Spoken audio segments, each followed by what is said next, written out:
I ordered version 1 of the wheel, and everything looked like it was going to plan, and they accepted my order, and I waited, and I waited, and I waited, and it just never came. So I'd given up all hope.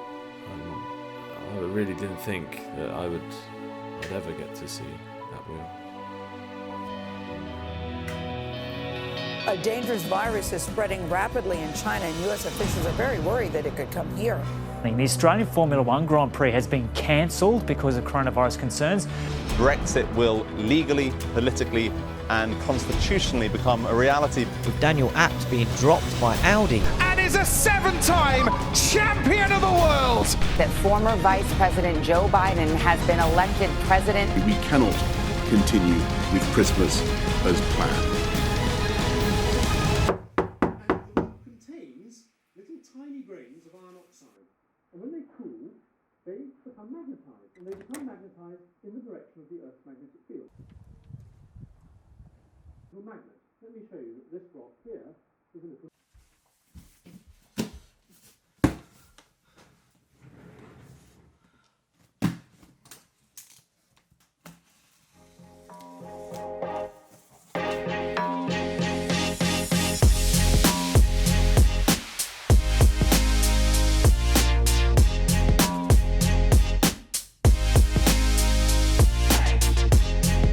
Okay, so here it is, the Fanatec McLaren GT3 wheel version 2.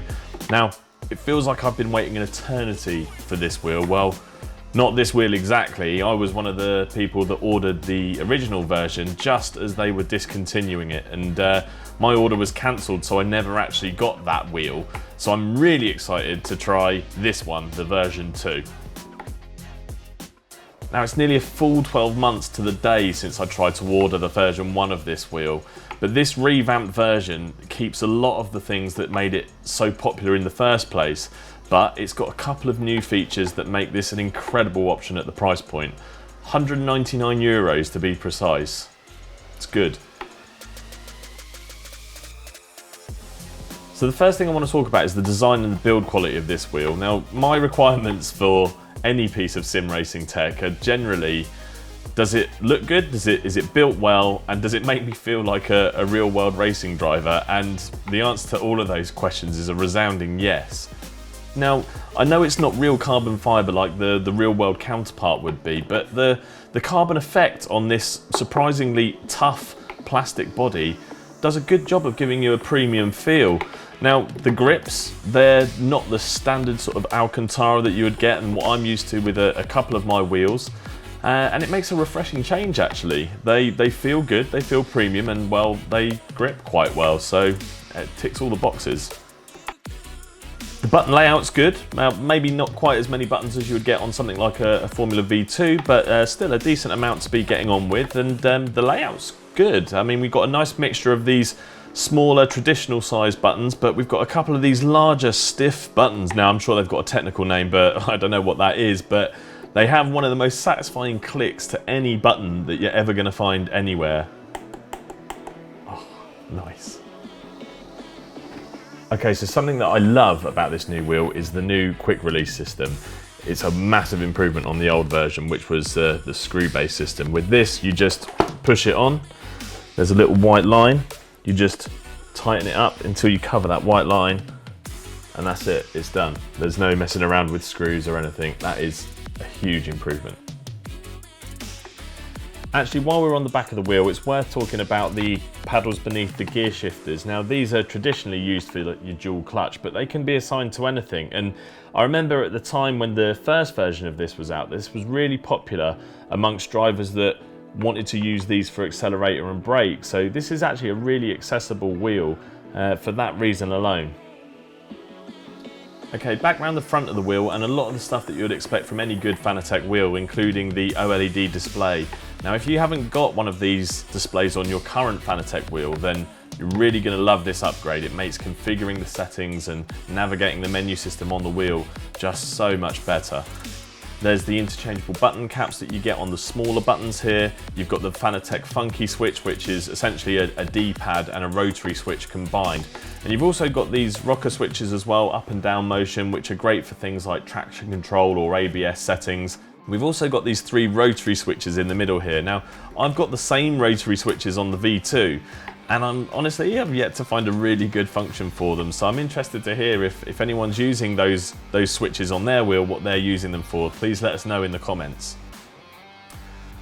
But honestly, it's been worth the wait to get my hands on this wheel. It's nothing but impressed me so far. I just think you're really going to struggle to find a wheel that's built as well as this, that has all these features and is just as cool as this really. But this isn't for everyone, so who is it designed for? So simply, if you're using a Fanatec wheelbase, you really should be looking at this as an option, especially if you drive a lot of GT cars. Now, if like me, at the time I was looking to upgrade from the CSL Elite standard wheel, this is an absolute no-brainer. You'll be very, very happy with this. Now, the design of this wheel has come straight from a McLaren GT3 car, so you'd expect it to be right at home with GT3 machinery, but if like me, you were wondering how it feels with other cars, well, I've taken it out and tried it with a few so you can get a bit of a sense for how it feels. Formula cars, maybe a smidgen, just a tiny bit on the big side, but honestly nothing worth worrying about. Touring cars, absolutely fine. I mean, if you're maybe driving some of the older cars, you might prefer a round wheel, but for most people and for most touring cars, this is going to do the job no problem. Road cars, well, I suppose it really depends on the car that you're driving, but for the most part, I think it's going to be okay. Again, maybe some of the older cars might feel a little bit odd, but should do the trick. Talking of older cars, how about historic cars? Well, it starts to feel a little bit odd driving an old car with a GT3 spec steering wheel, but you know, if you're into historics, you're probably going to find something a little bit more appropriate, but you know, it'll work, it'll get the job done. How about rally cars? No, of course not. This is designed for GT3 cars, not rally cars. Or is it? No, of course, it's straight from a McLaren GT3. It's designed for GT3 cars. Or is it? No, come on, it's rubbish for rally. Or, no, of course not. No one's really buying this wheel to play rally games, but indulge me just for a moment. I'm on this weird WRC9 addiction at the moment. But this wheel has something that I wish Fanatec would put into a proper rally wheel, and it's the rocker shifter. It kind of resembles what you have a push-pull lever in a WRC car, so you can do your shift up and your shift down with one hand. It means you've got your other hand free for your handbrake. Fanatec, please put that into a proper rally wheel. That would be absolutely amazing. Obviously a bit of a tangent there, but you get the point. It's a capable wheel across a number of different use cases. But don't feel confined to just GT racing with this wheel. It will work across a number of different scenarios. But if you are a Fanatec user and you're looking to upgrade from your standard CSL wheel, or if you're looking for something specialised for GT racing, this is a really great option. Okay, so that was the McLaren GT3 wheel version 2 by Fanatec.